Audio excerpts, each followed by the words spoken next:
Carl Jung said, "Everything that irritates us about others can lead us to a deeper understanding of ourselves." This means that tensions in relationships often reflect something within us. But the reality is, people close to us may secretly harbor resentment or even hatred. Much of what drives us is unconscious. Our suppressed feelings shape how we interact with others. If someone close to you resents you, it can be painful, but understanding the signs can help protect your peace. Let's explore 5 psychological signs of hidden resentment. These signs may be subtle, but recognizing them helps you understand what's really going on. It's not just about whether they dislike you, but how deeply they hide it. 1. Backhanded compliments. This is one of the clearest signs, but people often miss it. It's subtle, but it's there. A backhanded compliment is a passive-aggressive way of masking resentment. It's the kind of remark that sounds like praise but feels like an insult. Imagine this. "Wow, you actually did a good job for once. I wish I had as much free time as you do. You're surprisingly smart. I never expected that." At first glance, it may seem like they're being nice. But when you really listen, you realize there's an underlying jab. Jung believed that suppressed emotions have a way of slipping through, and these backhanded compliments are their sneaky little way of expressing hostility without being overt. They're not calling you out directly, but you can feel the disdain in their words. Take note, if someone gives you praise that feels off or leaves you with a bad taste in your mouth, you may be dealing with someone who's hiding something. Watch for sarcasm disguised as praise. 2. Subtle celebration of your failures. Jung understood the power of the unconscious mind and how it often reveals itself through subtle reactions. So when someone secretly resents you, they may find it hard to hide their satisfaction when things don't go your way. You might notice this in the way they react when you fail or make a mistake. It's not a simple, "oh, that's too bad" kind of reaction. It's more like, "oh no, that's terrible. But honestly, I kind of saw that coming. That sucks, but hey, maybe it's for the best." Instead of offering genuine support or empathy, they'll either pretend to offer comfort with no real sincerity or, worse, show an almost hidden amusement at your setbacks. This reaction can be subtle, but it's powerful. If you notice someone taking pleasure in your misfortune or refusing to offer help when things are tough, you're likely dealing with someone who doesn't have your best interests at heart. 3. Their body language betrays them.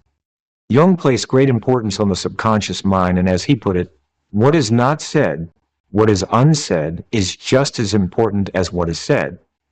This is especially true in body language. Your body speaks volumes, whether you realize it or not. If someone is hiding resentment or hatred, it will show in their body language, even if their words say something different. Think about it.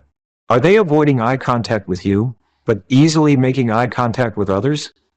Do their smiles feel forced? Does their mouth smile but their eyes stay cold? Do they lean away from you when sitting or standing near you? Are they crossing their arms or creating physical barriers, like putting something between you and them? These small but powerful cues give away what their words try to hide.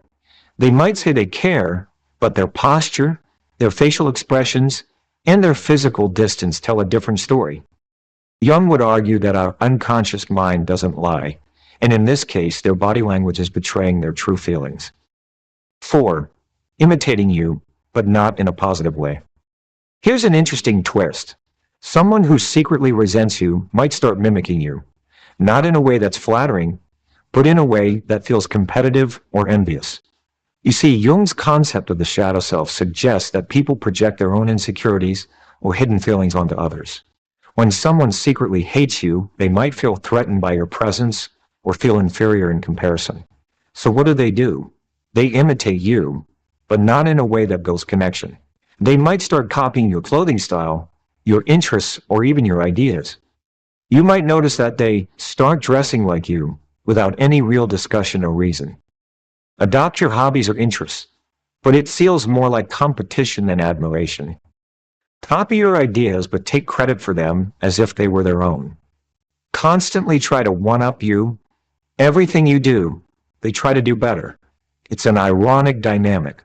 On the surface, it might seem like they admire you, but in reality, they're threatened by you. This jealousy often manifests as competitive mimicry. If you notice someone who is copying you, but it feels more like they're trying to outdo you than appreciate you, there's likely some resentment hiding beneath the surface. 5. Disappearing when you need them most. Jung also talked about psychological projection. When people project their own issues onto others. When someone secretly resents you, they're projecting something they don't like about themselves onto you. One of the clearest signs of this projection is their absence when you need them the most. True friends are there in times of difficulty. They show up when you need help, when you need support, when life gets tough. Someone who secretly resents you, however, will disappear when things get real. They'll be all smiles and support when things are easy, but when you ask for help during a critical moment, they'll find an excuse. They might say things like, "I wish I could help, but I've got too much going on. Sorry, I've already made plans." Or they simply vanish when you need them. If you find yourself always giving, always showing up for them, but they're never there when you need them, this is a strong sign that they're not as loyal as they seem. It's a form of emotional manipulation. They want your support, but they won't offer it when the tables are turned. Final thoughts. Protecting your peace. So how do you handle all this? Carl Jung would advise you to start by becoming aware. Awareness is the first step to empowerment. When you see these signs, don't react with anger or bitterness. React with wisdom. Don't waste your energy trying to change someone who doesn't want to change. Instead, focus on protecting your peace. Set boundaries. Don't let anyone's hidden resentment affect your sense of self-worth. Guard your time and energy. You don't owe anyone your emotional investment if they're not showing up in a healthy way. Surround yourself with people who lift you up, who genuinely support you. As Jim Rohn often said, you are the average of the 5 people you spend the most time with. Choose wisely. Don't let resentment and hidden hatred occupy space in your life. You deserve relationships that bring you strength, not drain you. You don't need everyone to like you. You need the right people in your corner. So keep your head high, stay focused on your growth, and don't be afraid to walk away from relationships that no longer serve your peace and purpose. Thank you, and see you next time.